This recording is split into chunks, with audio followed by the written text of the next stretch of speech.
قائدین اور میرے بھائیوں، نوجوانوں، بچوں، السلام علیکم۔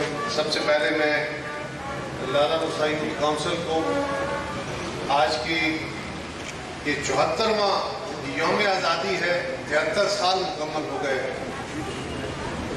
میں آپ کو آج کی اس تقریب کے اہتمام پر مبارکباد پیش کرتا ہوں، عثمان صاحب آپ کو، ملک صاحب آپ کو، باقی آپ کے سارے دوستوں کو۔ اور اگر وقت ہوتا تو ہم اور اپنے دوستوں کی جذباتی اور خوبصورت باتیں سنتے۔ یہ جذبے ہمیں بھی گرماتے رہتے ہیں۔ میری عمر میں آگے انسان کا خون ٹھنڈا ہونا شروع ہو جاتا ہے اور نوجوانوں کی باتیں سن کے بندہ امیدیں باندھتا ہے۔ تو میں آپ کی اچھی تجاویز سے محروم رہا، مجھ سے پہلے میرے دوستوں نے بھی باتیں کی ہیں۔ آج یوم آزادی ہے، اس پہ کچھ بات کرتا لیکن اذان ہونے کو شاید 2 منٹ باقی، 2 منٹ میں کوئی بات ہو نہیں پائے گی۔ سو میں اپنے نوجوانوں کو، جاوید صاحب، آپ سب دوستوں کو، آپ کی پوری ٹیم کو، غازی صاحب اور ملک صاحب، میں سب دوستوں کے اگر نام ہوتے تو میں نام لے کے کہتا، لیکن پوری ٹیم کو جب کہا جائے تو یقیناً آپ مبارکباد کے مستحق ہیں کہ پہلا کام آپ نے لالا موسیٰ شہر میں اکراس دی پولیٹیکل ڈیوائڈ، سیاسی تفریق سے ہٹ کے تمام نوجوانوں کو صحت مند سرگرمیوں کے لیے اکٹھا کرنا شروع کیا اور ایک فورم پہ اکٹھے کر کے آپ نے لالا موسیٰ اور گرد و نواح کے اندر فرض کریں ایک آپ کی مہم کیا ہے کہ آپ درخت لگائیں۔ آپ اس ملک کو سنوارنے کی کوششوں میں، میں شاید خراب کرنے والوں میں ہوں، آپ اس کو بہتر کرنے والوں بھی شامل ہیں۔ آپ اس ملک کا وہ سرمایہ ہے، آپ یاد رکھیے دنیا میں آنے والے وقت، بہت لمبا وقت نہیں، یہ 2 4 5 سال کے بعد جو بڑے چیلنجز دنیا کے، وہ جنگیں نہیں، وہ بیماریاں نہیں، وہ اکانومی نہیں، بلکہ دنیا کے جو بڑے چیلنجز ہیں، اس سے زیادہ بڑا ہونا دنیا کے لیے بڑا مشکل ہوا پڑا ہے، وہ 3۔ ایک ایٹمی طاقت ہے جو انسانیت کو تباہ کرنے کی پوزیشن رکھتی ہے، دوسری انوائرمنٹ ہے جو بڑی تیزی سے ہم خراب کر رہے ہیں اور ہمیں اس بات کا ادراک اور احساس نہیں ہے۔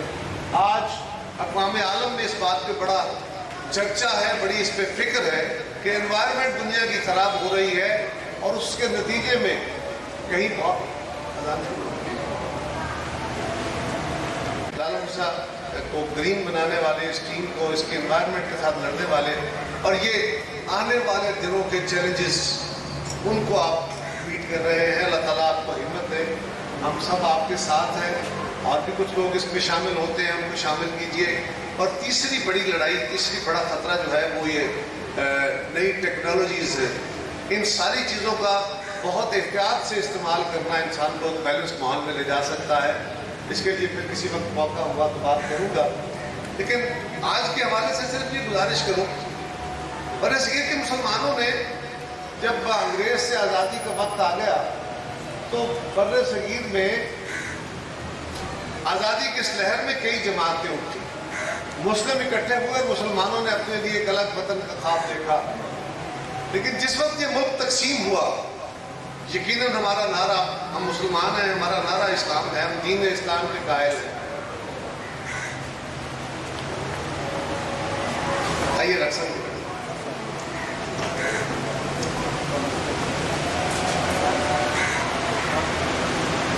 اور یہ ملک بن گیا۔ اس ملک کے لیے بہت سارے خواب دیکھے گئے، لیکن تاریخ بڑی بے رحم ہے، وہ جھوٹ نہیں بولتی، وہ سچ انسان کے منہ پہ لے آتی۔ صرف جذبات بہت ضروری ہے، خواب بہت ضروری ہے۔ جو قومیں خواب نہیں دیکھتی، جن میں جذبے نہیں ہوتے، وہ لڑ نہیں سکتی۔ ہماری اس نوجوان نسل کے بہت سارے خواب ہیں، بہت سارے سوال ہیں۔ یہ مجھ سے یہ سوال کریں گے کہ بھائی تم ہمیں 74 سال پرانا قصہ تو سنانے بیٹھے ہو، آج کیا کر رہے ہو؟ آج ہم اپنے ملک کو کیوں ٹھیک نہیں کر رہے؟ جس پاکستان میں آپ نے رہنا ہے، کل آپ کا مستقبل جس سے وابستہ ہے، میں تو گزارا ہے، میری باقی نسلیں تو گزار بیٹھی، اس پاکستان کا کیا ہونے جا رہا؟ تو ہمیں اپنے ماضی سے سیکھنا ہے۔ دنیا میں قومیں اپنی آزادی کے جشن مناتی ہیں، ہمیں منانے چاہیے، تو یہ جشن تجدید عہد بھی ہوتا ہے، حوصلہ بھی دیتا ہے، لیکن تاریخ کا کچھ سبق یہ کمال یہ ہوتا ہے سیاسی مباحثے کا، یہ مباحثہ جہاں مختلف الخیال جماعتیں بیٹھی ہیں، افراد بیٹھے ہیں، تو وہاں ہر فرد کو اپنی رائے دینے کا حق ہے، اور ہمارا حسن یہ ہونا چاہیے کہ اختلاف رائے کریں، ڈنڈا اٹھا کے نہ چل پڑے۔ یہ نہ ہو کہ میں کوئی بات کروں تو خورشید صاحب کہیں کہ تم جرت کیسے کر رہے ہو یہ بات کرنے کی، اور جمیل صاحب کوئی بات کریں تو میں ان کے گلے پکڑنے کو تیار ہوں، تو یہ مناسب طریقہ نہیں۔ اور آپ ہماری مستقبل کی نسل ہیں، ایک بات یاد رکھیے، 73 سال قبل جو ملک بنا تھا وہ 50 سال پہلے ٹوٹ گیا تھا۔ آج جو ملک ہے وہ آدھا پاکستان ہے، جو قائد اعظم نے بنایا تھا وہ پورا پاکستان، جس کے لیے خواب دیکھا گیا تھا وہ پورا پاکستان۔ اور یہ بھی کمال ہے کہ مسلم لیگ جس نے پاکستان بنایا تھا، جو قائد اعظم کی جماعت تھی، اس کی تشکیل، اس کا خواب بنگال میں دیکھا گیا تھا، اس پاکستان میں نہیں، ہندوستان میں نہیں۔ مسلم لیگ بنگال میں بنی تھی۔ مسلمانوں کی پاکستان کی تحریک سب سے زیادہ منظم انداز میں اگر کہیں چلی تھی وہ بنگال میں چلی۔ پاکستان بننے سے قبل انگریز کے خلاف جدوجہد میں مسلمانوں نے اگر کسی جگہ پہ منظم ہو کے، پورے برصغیر میں مسلمان منظم ہوئے، لیکن اگر کسی جگہ منظم کوشش کر کے انگریز کو دھکا دیا اور قائد اعظم رحمۃ اللہ علیہ کی ڈائریکٹ ایکشن کال پہ کسی جگہ حکومت کا ٹکراؤ ایک دفعہ قائد اعظم نے کیا، صرف ایک دفعہ پوری تاریخ میں، وہ ڈائریکٹ ایکشن کی کال تھی، وہ صرف بنگال میں ہوا تھا۔ تو ہمیں یہ سوچنا ہے کہ آخر کیا ہوا کہ 23 سال کے بعد ہمارے وہ بھائی، ہماری وہ بہنیں جو جماعت بنانے والے، جو ملک بنانے والے، جو قربانیاں دینے والے تھے، کیوں ہم سے الگ ہو گئے؟ وہ مسلمان تھے، ہم سے زیادہ ہوں گے، بہتر مسلمان ہوں گے، اساسی کیا جا سکتا ہے؟ تو پھر کیا ہوا؟ ہمارا کامن بانڈ تو ہے، دین تو ہمارا ایک ہے، قرآن ایک ہے، اللہ ایک ہے، رسول ایک ہے، کیا ہوا کہ وہ الگ ہو گئے؟ اگر یہ بانڈ تھا تو اس بانڈ میں ہمیں باندھے رکھا ہوتا، اور اگر یہی بانڈ ہے تو آج کی اس دنیا میں، آج میں پرانی بات نہیں کر رہا، آج کی دنیا میں جتنے مسلمان ممالک ہیں ان کے درمیان ٹریولنگ کا ڈاکومنٹ کا نہیں ہونا چاہیے۔ میرے پاس تو پھر مجھے کسی پاسپورٹ کی ضرورت نہیں ہے سعودی عرب جانے کے لیے، کیونکہ وہاں تو میرا مرکز محور ہے، لیکن میں ویزا بھی لیتا ہوں، پاسپورٹ بھی لیتا ہوں، اس کے بغیر مجھے جانے کی اجازت نہیں ہے، اور سعودی حکمران اور سعودی شہری مجھے اپنے برابر کا انسان سمجھنے کو تیار نہیں ہے۔ میں افغانستان نہیں جا سکتا، میں ایران نہیں جا سکتا۔ دنیا کے تمام مسلمان ممالک ایک دوسرے میں ٹریول کرتے ہوئے اپنے اپنے جغرافیائی حدود کا دفاع کر رہے ہوتے ہیں۔ تو ہمیں کچھ حقائق اپنے سامنے رکھتے ہوئے اگر ہم تجزیہ کریں گے، اگر ہم مطالعہ کریں گے، تو ہمارے لیے چیزیں سمجھنا اور مستقبل کی راہ ہموار کرنا، خواب اپنے ٹھیک کرنا آسان ہو جائے گا۔ ہمارا پرابلم یہ ہے کہ ہم واہموں کا شکار ہو جائیں۔ ہم بڑی ذہین قوم ہیں، میں مسلمان ہوں الحمدللہ، اور میرا خواب یہ ہے کہ اللہ کرے میرا دین سچا ہے، میری کتاب سچی ہے، میرا رسول سچا ہے، میرا خدا سچا ہے، اور یقیناً اس دین سے بہتر کوئی دین نہیں ہے، کوئی نظام نہیں ہے، اللہ کرے یہ دنیا پہ چھا جائے۔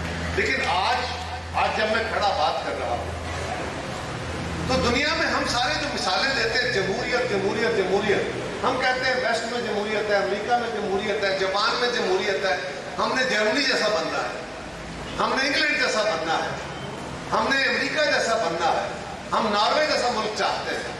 کیوں؟ کیا مسلمان دنیا میں کوئی ایک اسلامی ملک ایسا بتا سکتے ہیں جس کو دنیا تو چھوڑے کوئی دوسرا مسلمان ملک اس کے پیچھے لگنا چاہے؟ کیسا نظام بنانا ہے، ایسا ملک تشکیل دینا ہے؟ کیا دنیا میں سعودی عرب جیسا ملک بنانا ممکن ہے؟ کوئی خواب ہے کسی کا؟ پاکستان میں کبھی کسی نے سوچا ہے؟ کیا کسی نے سوچا ہے کہ ہم یمن جیسا بن جائیں گے؟ وہ بڑا اعلیٰ ملک ہے۔ کیا ہم نے کسی سوچا ہے کبھی کہ ہم انڈونیشیا جیسے بن جائیں گے؟ وہ مسلمان ملک ہے، ہم سے زیادہ مسلمان ہیں وہاں پہ۔ میرے بھائی، ہمیں وہموں سے نکل کے آنکھیں کھول کے آج کے حالات میں کھڑے ہو کے باتیں کرنے کی ضرورت ہے۔ ہمارے بانیان نے، قائد اعظم رحمۃ اللہ علیہ اور ان کے ساتھیوں نے یہ فیصلہ کیا تھا کہ اس خطے میں یہ مسلمانوں کا ملک ہوگا، اور آئین پاکستان میں یہ لکھ دیا گیا تھا کہ کوئی قانون اس ملک کے اندر قرآن و سنت کے خلاف نہیں بنے گا۔ اس کا مقصد یہ نہیں ہے کہ یہاں پہ دیگر مذاہب کے رہنے والوں کو رہنے کا حق نہیں ہوگا، وہ بھی اتنے ہی شہری ہیں۔ اس ملک کا مسلمان، اس ملک کا عیسائی، اس ملک کا ہندو، اس ملک کا سکھ، اس ملک کا پارسی، جو بھی ہے وہ بھی اسی طرح کاروبار کرتا ہے، اسی طرح اس ملک کا شہری ہے، اسی طرح اس کو آئیڈینٹی ملی ہوئی ہے، اسی طرح اس کے حقوق ہیں آئین کے اندر، اور وہ اسی طرح ٹیکس دیتا ہے۔ جو پاکستان کا قومی خزانہ اکٹھا ہوتا ہے وہ اپنا حصہ بقدر جسہ ادا کر رہے ہیں۔ آج ایک قومی ریاست میں ہمیں ان کو بھی ساتھ لے کے چلنا ہے، اور ہمارے لیے یہ سبق آج کا نہیں ہے، دنیا نے تو آج سیکھا، ہمارے لیے بہت پرانا ہے۔ اپنی تاریخ پہ، مسلمانوں کی تاریخ پہ نظر ڈال لیجئے۔ نبی کریم صلی اللہ علیہ وسلم ایک وقت آتا ہے کہ مدینے سے ہجرت، مکہ سے ہجرت کرنی پڑتی ہے۔ رات کی تاریکی میں نکلنا ڈر کے تو نہیں ہے، مصلحت بہرحال ڈر آپ کی طرف نہیں تھا، آپ اپنی زندگی کے بارے میں ڈرے ہوئے نہیں تھے، لیکن جو اللہ کو مقصود تھا، جو دین کو پھیلانا مقصود تھا، اس کے لیے رات کے اندھیرے میں خصوصی بندوبست کر کے وہاں سے نکلے، ہجرت کی۔ بڑے مشکل اخبار دیکھیں، کفار نے کون سا ظلم تھا جو آپ پہ نہیں کھایا، کون سی تذلیل تھی جو آپ کی نہیں کرنا چاہیے، لیکن آپ کی شان تھی کہ آپ کو سارے مظالم، آپ کو ساری زیادتیاں بڑے حوصلے سے برداشت کرتے رہے، ان کو بددعا بھی نہیں دیتے۔ اور پھر ایک وقت آیا، وہی مکہ فتح، بغیر جنگ مکہ فتح ہوا، تو کیا نبی کریم صلی اللہ علیہ وسلم نے مکے کے کفار کو مکے سے نکل جانے کا حکم دے دیا تھا؟ کیا یہ فیصلہ ہو گیا تھا کہ اب مکے میں صرف مسلمان رہیں گے؟ کیا یہ فیصلہ کر دیا تھا کہ مدینہ شریف میں صرف مسلمان رہیں گے، کفار نکل جائیں گے، یہودی نکل جائیں گے، نصرانی نکل جائیں گے؟ کیسا ہوا تھا؟ آنسر اس میں ان سب کو وہاں رہنے کا، ان کے حقوق کے دفاع کا، تحفظ کرنے کا آپ نے عہد کیا، ان کے ساتھ معاہدے کیے تھے۔ آج ہمیں یہ سمجھنے کی ضرورت ہے ہمارے نبی کا راستہ کیا ہے، ہمارے خدا کا، ہمارے قرآن کا راستہ کیا ہے، اور آج کی جدید ریاست کا راستہ ہم سے مختلف نہیں ہے۔ یہ جو جمہوری نظام کا، میں اگر قائل ہوں کسی نظام کا، جمہوریت کا، تو میں اس لیے قائل ہوں کہ آج کی دنیا میں ون مین ون ووٹ والی جمہوریت ہے، ہر شخص اپنا ووٹ ڈالتا ہے۔ ویسے آپ کو، مجھے تو شاید ووٹ کا اتنا حق نہیں ہے، ہمارے ووٹ تو کئی دفعہ کوئی اور چھین لیتا ہے اور ووٹ ڈلوا دیے جاتے ہیں، چھین لیتے ہیں، چھیننے والے چھین لیتے ہیں خورشید صاحب، لیکن وہ ایک اور بحث ہے، اس کو بھی بہتر کرنے کے لیے آسانی سے، وہ مانگنے سے نہیں ملتی طاقت، وہ اپنی طاقت پریکٹس سے چھین نہیں حاصل کرتی۔ لیکن گزارش یہ ہے کہ سب سے بڑا جمہوری نظام جو دنیا میں دیا وہ 1400 سال کا نبی کریم صلی اللہ علیہ وسلم نے دیا۔ آپ کے بارے میں آپ سنتے ہیں نا کہ آپ فیصلہ کرتے تھے تو کبھی بنو ثقیفہ سے مشاورت کی، کبھی بنو امیہ سے مشاورت کی، فلاں سے، مختلف قبائل کا نظام تھا وہاں، آج کا دور نہیں تھا۔ اس وقت عرب ایک قبائلی نظام تھا، اور قبائل کے اندر لوگ اپنے قبیلے کا ایک سربراہ منتخب کرتے ہیں، اس کو لیڈرشپ دے کے بھیجتے ہیں۔ آپ صلی اللہ علیہ وسلم ہمیشہ ان سے مشاورت کیا کرتے تھے، وہ مشاورت کا نظام ہے، اور فیصلے مشاورت سے کرتے ہیں۔ آج کی دنیا میں یہ مشاورت کا نظام تبدیل ہوا، اب قبیلے اپنے نمائندے نہیں بھیجتے، بلکہ ہر شخص کو اپنی رائے دینے کا حق دیا گیا ہے کہ ہر فرد اپنا رائے کا حق استعمال کرے، اور جس کو وہ بہتر سمجھتا ہے اس کو چناؤ کرے، اور چناؤ کے ذریعے اپنے نمائندے بھیجے، وہ یونین کونسل میں بھیجے، وہ اسمبلیوں میں بھیجے، وہ قومی اسمبلی میں بھیجے، اور وہاں پہ آپ کی حکومتیں تشکیل پائیں جو آپ کے ملک کو چلائیں۔ اس ملک میں فوج کا اپنا ایک رول ہے، عدلیہ کا اپنا ایک رول ہے، اس رول میں اگر کوئی ترمیم و تخفیف ہے تو ایک الگ بحث اور لڑائی ہے، وہ لڑتے رہے، لیکن یہ ایک طریقہ کار ہے۔ اس طریقہ کار میں ایک ذمہ داری بھی ہے۔ ہم نے ووٹ اصول کی بنیاد پہ، اللہ کا حکم ہے کہ بہتر لوگوں کو، حقداروں کو ان کا حق دو، اور اپنی امانتیں اہل لوگوں کے حوالے کرو، اپنی امانتیں امانت داروں کے حوالے کرو۔ اگر ہم اپنی امانت ایسے لوگوں کے حوالے کر دیتے ہیں جو اہل نہیں ہیں، جو امانت دار نہیں ہیں. مجھے میرے علاقے کے لوگوں نے، آپ میرے بھائیوں نے، میرے بزرگوں نے، میری بہنوں ماؤں نے 2 دفعہ اس علاقے کی نمائندگی کا موقع دیا. 2 دفعہ میں الیکشن نہیں جیت پایا، لیکن مجھے ووٹ دی، بڑی تعداد میں دی. تو سوال یہ ہے کہ میرے کردار سے آپ واقف ہیں. اگر میں خراب آدمی ہوں، اہل نہیں ہوں، اور پھر بھی آپ مجھے ووٹ دیتے ہیں کیونکہ میں آپ کی برادری کا ہوں، کیونکہ میں آپ کے قبیلے کا ہوں، کیونکہ میں آپ کے مسلک کا ہوں، کیونکہ میں آپ کے پاس آ کے گنتا ہوں کہ جناب میں نے آپ کی گلی بنوائی تھی، میں نے آپ کے بیٹے کو نوکری دلوائی تھی، میں نے آپ کے بیٹے کو تھانے میں چکر پڑ رہے تھے وہاں سے نکلوایا تھا، میں نے آپ کی پوسٹنگ کرائی تھی، میں نے آپ کا کوئی کاروبار چلوایا تھا. یعنی میں آپ کے اوپر ذاتی احسانات گنواتا ہوں. تو وہ میرا کمال تو نہیں ہے، میرا احسان تو نہیں ہے. آپ نے مجھے ووٹ دے کے وہاں بھیجا، میری جماعت نے مجھے وزیر بنا دیا، میں اس قابل ہوا کہ میں کچھ فنڈ لے آیا، میں نے کام کرا دی، میں نے اپنے باپ کی جائیداد بیچ کے کیا کچھ. احسان تو آپ نے مجھ پہ کیا، احسان تو آپ کرتے ہیں ہم نمائندوں کو. ہم اپنے احسان گنوانے لگتے ہیں اور آپ ہی برادریوں میں، دھڑوں میں، مسلکوں میں بٹ کے ووٹ دینا شروع کر دیتے ہیں، کھمبوں نالیوں کو ووٹ دے دیتے ہیں اور اپنی امانتیں ہیں لوگوں کے حوالے نہیں کرتے. اور پھر یہاں ووٹ دینے کے بعد یہاں بیٹھ کے دعائیں مانگتے ہیں، یا اللہ ساڈے حکمرانوں کو ٹھیک کر دے، نیک کر دے. ہر مولوی صاحب مرنے جینے کی ہم میں یہی دعائیں ہوتی ہیں، یا اللہ ہمارے حکمران کو نیک کر دے. میں کیسے نیک کر دے؟ اس کے نیک ہونے کا طریقہ ہے نا، پہلے تو اہل بندہ چنو. اگر کوئی غلطی رہی تو اس کے اوپر آنکھیں کھول کے بیٹھو. اگر تم نے اس سے پتا ہو کہ آئندہ میں نے غلطی کی تو مجھے ووٹ نہیں ملے گا. قانون تو بعد میں حرکت میں آئے گا، یہ شہر والے کھڑے ہو جائیں گے کہ نکل یہاں سے، تو پھر میں کیا کروں گا؟ وہ جو دنیا، مہذب دنیا جسے کہا جاتا ہے، جس کی تفصیل ہم بنا کے بیٹھے ہوئے ہیں، وہ یہ کرتی ہے. وہ قانون بعد میں حرکت میں آتا ہے، وہاں وہ خود کھڑے ہو جاتے ہیں پہلے. تو پہلے اپنی امانتیں، اگر ہم نے جمہوریت کو لے کے چلنا ہے جو اسلام کا نظام بھی ہے، جو جدید اسلوب بھی ہے، تو اس کی بیسک کڑی ہے، ایک بنیاد ہے کہ آپ اپنا رائے دہی کا حق جس کے لیے بھی استعمال کریں، اس کی قابلیت، اس کی اہلیت، اس کا کردار دیکھ کے کریں. اگر ہم یہ نہیں کر سکتے اور ہم کسی دوستی، مجبوری، رشتہ داری، برادری، دھڑا، قبیلہ، مسلک، مذہب، اس کی بنیاد پہ کھمبے، نالی، گلی، نوکری، اس کی بنیاد پہ دینا چاہتے ہیں، تو پھر ہمیں پاکستان کی بہتری کے خواب دیکھنے چھوڑ دینے چاہیے. خانہ کعبہ کا متولی جو ہے نا، ہمارے امام کعبہ جو ہے، وہ ہر حج کے خطبے میں یہ دعا مانگتے ہیں کہ یا اللہ مسلمانوں کو حاوی کر دے. مسلمان دعاؤں سے حاوی نہیں ہوئے تھے. دعائیں تب کام آتی ہیں جب آگے آگے آپ کے عمل ہو، پیچھے پیچھے دعائیں ہو. جب مسلمان عملاً تگڑے تھے، علم حاصل کر رہے تھے، اس علم کی بنیاد پہ اپنی ریاستیں آگے بڑھا رہے تھے، اپنے اسلوب کو ٹھیک کر رہے تھے، دنیا میں حاکم اور حاوی تھے. آج وہ اسلحہ اپنا چھوڑ بیٹھے، اسلوب چھوڑ بیٹھے، اسلاف کا رستہ چھوڑ بیٹھے. آج دنیا میں ہم تمثیل نہیں ہیں.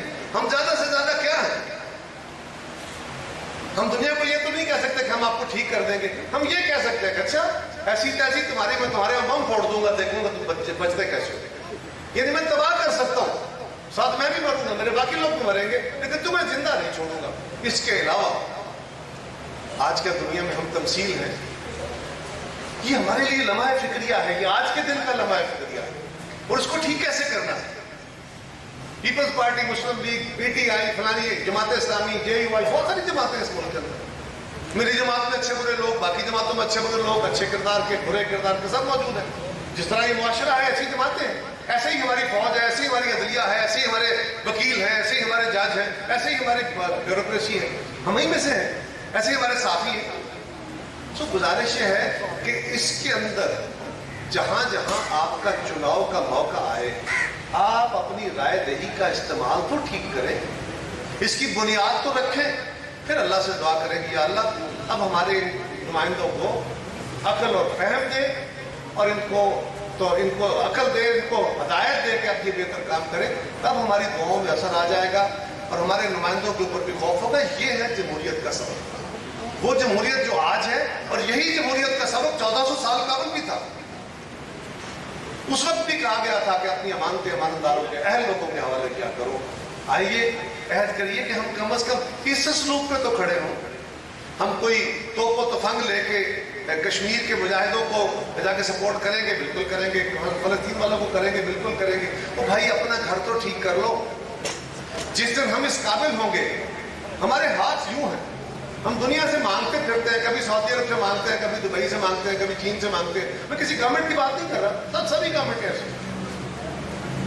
ہم یورپ سے مانگتے ہیں، ہم عالمی بینک سے مانگتے ہیں۔ مانگنے والا کسی کی کیا مدد کرے گا؟ خود ہماری اپنی آزادی جو ہے وہ خطرے میں ہے، ہم کسی کی آزادی کو کیا تحفظ دے پائیں گے؟ اس کا طریقہ صرف ایک ہے بھائی، پہلے اپنے آپ کو قابل کرو، اپنے قابل ہو جاؤ کہ میں خود اس اہل ہوں کہ میں اپنا گھر چلا سکتا ہوں، تو پھر میں کسی دوسرے دوست کے گھر میں بھی اس کی مدد کر سکتا ہوں۔ میرا اپنا کاروبار چل رہا ہوگا تو میں کسی دوسرے کاروبار والے اپنے کمزور بھائی کو بھی سپورٹ کر پاؤں گا۔ میرے گھر میں کھانے کو خوراک ہوگی تو میں کسی اور بھوکے کو بھائی کو بھی دے پاؤں گا۔ اگر میرے گھر میں فاقہ ہوا تو میں کسی کے ساتھ کیا شیئر کروں گا؟ سو دنیا کا یہ اسلوب ہے۔ آئیے ہم اپنے اسلاف کے اسی اصول پہ کھڑے ہو جائیں، اور اس کی بنیاد حکومتوں کو درست، ملکوں کو درست کرنے کا صرف ایک کلیہ ہے، اور وہ نظام ہے۔ وہ نظام، اگر ہم جمہوریت اور آئین کی بات کرتے ہیں، ہم بڑی باتیں، بڑی لمبی باتیں جتنی چاہے کرتے رہے، لیکن اصلاً تو بات ہم یہی کر رہے ہیں کہ ملک کو آئین کے مطابق چلا، جس پہ کنسنسس، اور آئین ہمارا اسلام کے مطابق۔ آئین کہتا ہے کہ کوئی قانون اسلام اور سنت کے خلاف نہیں بن سکے گا، قرآن و سنت کے خلاف قانون نہیں بنے گا۔ اس لیے اس کے مطابق ملک کو چلانے کے لیے جو نظام ہے وہ جمہوریت ہے، اور جمہوریت کی کلید جو ہے وہ یہ ہے کہ آپ اپنا رائے دیں، اپنا ووٹ کس طرح استعمال کرتے ہیں۔ تو میں سمجھتا ہوں اگر ہم یہی میسج کسی جماعت کی طرف سے ہٹ کے یہی میسج دیں کہ یار اہل لوگوں کو، بہتر لوگوں کو، ہم میں سے کوئی آسمانوں سے فرشتے نہیں آ جائیں گے۔ اگر فرض کریں 4 لوگ کھڑے ہیں، 4 میں سے یونین کونسل میں ہے یا قومی اسمبلی میں 4 5 6 لوگ کھڑے ہیں، ان میں سے مور اور لیس سارے ایک طرح جو بہتر ہے، کیونکہ جب تک ہم یہ اصول نہیں اپنائیں گے، ہم دنیا کے ان ممالک کے اندر چلنے والے اس نظام کو نہیں اپنائیں گے، ہم ان جیسا نہیں بن سکیں گے، ہم ان جیسی جمہوری ریاست نہیں بنا سکیں گے، ہم ان جیسے انسانی حقوق کے دفاعی ریاست نہیں بنا سکیں گے، ہم ریاست جو ماں جیسی ہوگی وہ نہیں بنا سکیں گے۔ یہ دنیا کا سبق ہے۔ اللہ ہمیں بہتر سبق سیکھنے کی، بہتر کام کرنے کی توفیق دے۔ میں آپ کو، غازی صاحب بڑی گرمی ہے، بڑا ٹف موسم ہے، لیکن میں آپ کو مبارکباد دوں گا، اپنے دوستوں کو اکٹھا کیا۔ جو کام آپ یوتھ کونسل کا کر رہے ہیں، اکراس دا ڈیوائڈ کر رہے ہیں، ساری سیاسی جماعتوں سے ہٹ کے، یہ ایک بڑا اعلیٰ کام ہے، ایک اچھا کام ہے۔ اس کی مخالفت بہت ہو، میرے جیسے کم طرف جو ہے نا، وہ آپ کو بڑی جیلسی سے دیکھیں گے کہ یہ کون سے اکھڑے ہوئے ہیں، یہ کیا چیزیں ہیں بھائی، اور پھر مجھے محسوس ہوگا اچھا یار یہ کہیں میرے خلاف تو نہیں استعمال ہو رہا ہے، کہیں ایسا تو نہیں ہے کہ یہ کل میرے خلاف کھڑے ہو جائیں، تو میں بھی آپ کے، باقی بھی ہم جو اپنے اپنے مفادات والے ہیں نا، ہمارے اور مسئلے ہیں، لیکن آپ ہمت سے ہر اچھے کام کی مخالفت، تاریخ یہی، لیکن الٹیمیٹلی اچھائی اور اچھا کام جیت جاتا ہے۔ اسی طرح آپ گرین لال ہمیشہ کے لیے اور گرین پاکستان کے لیے کوشش کر رہے ہیں۔ اللہ تعالیٰ آپ کو بہت ساری توفیق دے کہ آپ دنیا کا آئندہ آنے والے جو 3 بڑے چیلنجز ہیں، ان میں سے ایک چیلنج کو آپ نے پکڑا ہوا ہے، اس کو وہ یوں تو کہتے ہیں نا کہ ابابیل کے منہ میں اتنا سارا ذرہ آ سکتا ہے، اتنا سارا، تو ابراہا کے لشکر کو تباہ کرنے کے لیے اتنے کنکروں نے آگے کام کر دیا تھا۔